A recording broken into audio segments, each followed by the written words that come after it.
the door. No one opens the door. My God. And in this season, what this tells me is you've got to believe God for whatever you're praying for. That's why you hear me say sometimes, lift up your heads. Yes, God. That the King of glory may be able to come in. Yes. Woo, glory. Lift up your heads. Yes, Lord. I'm going through, but I'm still standing. Yes, I'm dealing with something, but I'm still God's man. yes, I don't have what I want right now, but guess what? I'm still God's man. And just like he brought me to it, he'll take you through it. yes, He will. It's not the season to not believe God. He says if you're praying for God to turn things around, then you've got to get up looking for the turn. Yes, yes. Huh?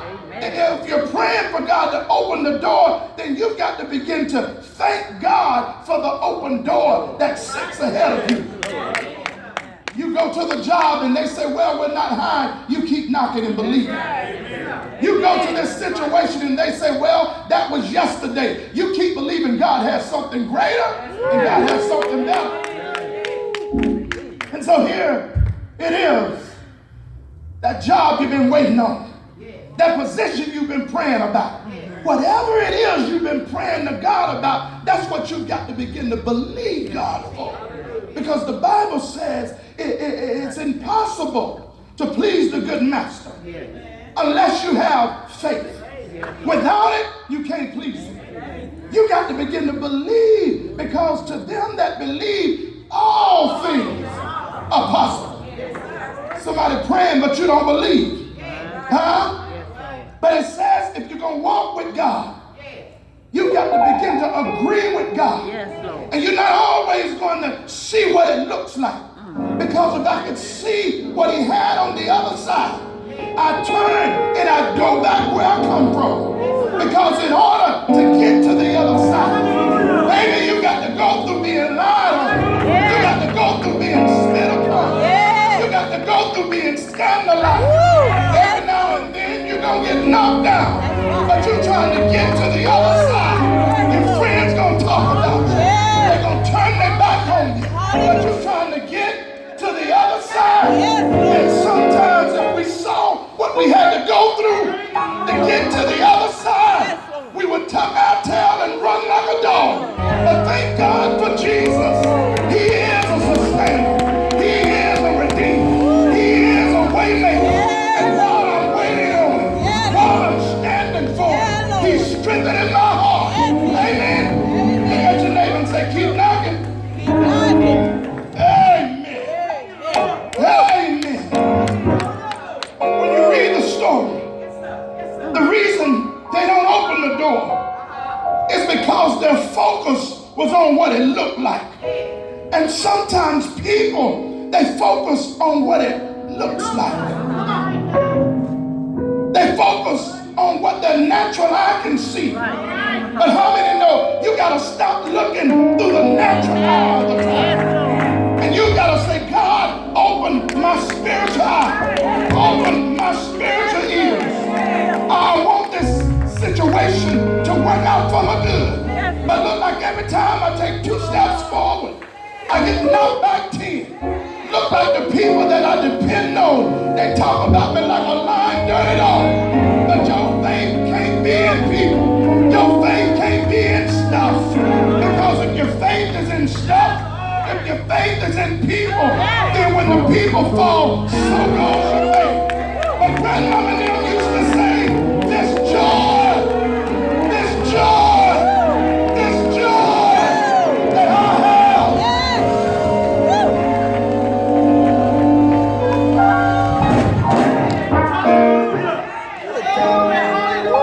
The world didn't give it to me. And the world can't take it away. I believe in the book of Acts it talks about doing whatever you do to be seen of men.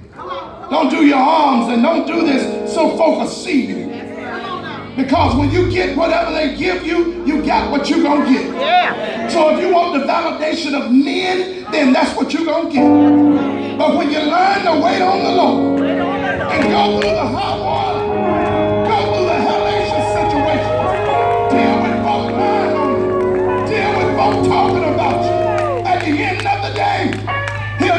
greater. He'll give you double. Amen. Thank you, God. God, I thank you. Amen. They were focused on what they saw. God, I thank you. And I know what people, they say, well, I know what you thought. But every now and then you have to tell them, we know. Amen. I know what you heard, but we know. We know. And let me share it with you just in case you don't know. Yes, Lord. We know Ooh, glory. that all things work. Come on now. For the good of them Yeah. that love God, Amen. who are called according. Amen. And so they were looking too much at what it looked like. And the lesson teaches that nothing can foil the faith of a believer like focusing on what it looked like, Yes, Lord. what they say. I told you last week, they say ought to be a family by themselves. You find folk become the biggest. I'm going to say it because you got some day sales in here right now. Every time you turn around, well, you know they say. Well, you know they say. Who is they? No, I'm going to tell you what they say now. And the reason I know so much about they say, and I can tell so much about they say, because I used to be a day sale. Well, every time you turn, somebody be talking, I say, hey, come here. Let me tell you what they say about them.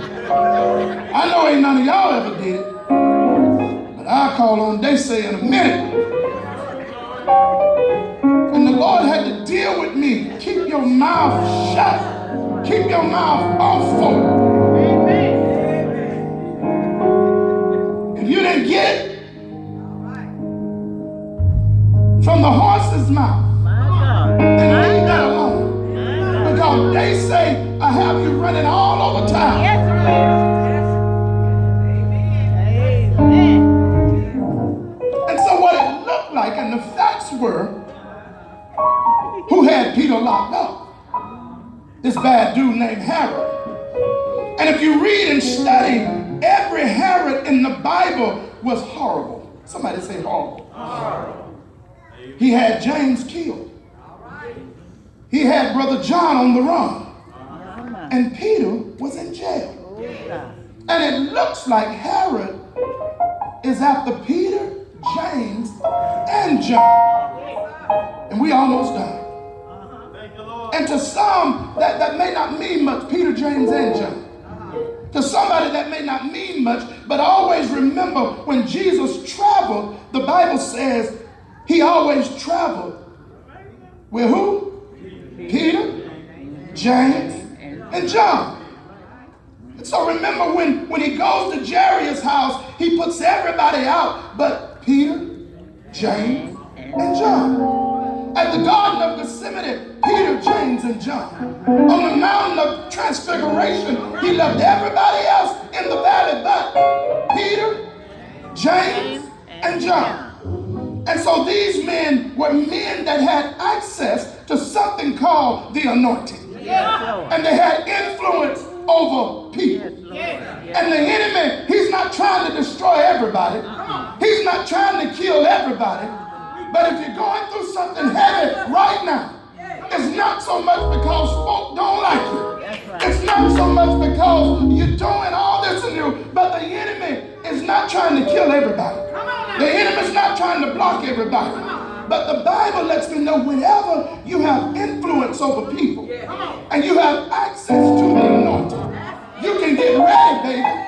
Because you're finna have to deal with some stuff. You're finna have to go through some stuff. And finally, the Bible says the very night that Herod was about to bring Peter out, says while he was sleeping, bound with chains, guards, at least 16 soldiers, it says, an angel of the Lord shined the light in his cell.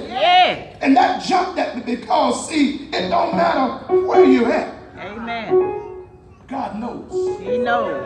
The Bible says he struck Peter on his side. My God. And in this season, you've got to believe God. For whatever it is you've been praying about. For whatever it is you've been asking God to do. But whatever it is you've been saying, God, Yeah. help, Yeah. I need you right now. You got to believe that the door is already open. Yes, Lord. You ain't got to beat nobody out there. You ain't got to run around nobody. You ain't got to skip over nobody. But there's an open door already waiting on you to just get yourself in position and stand still until you see the safety of God. And while people are lying on you, you keep praying. While people are talking about you, keep on praying. While people are scandalizing your name, keep on praying.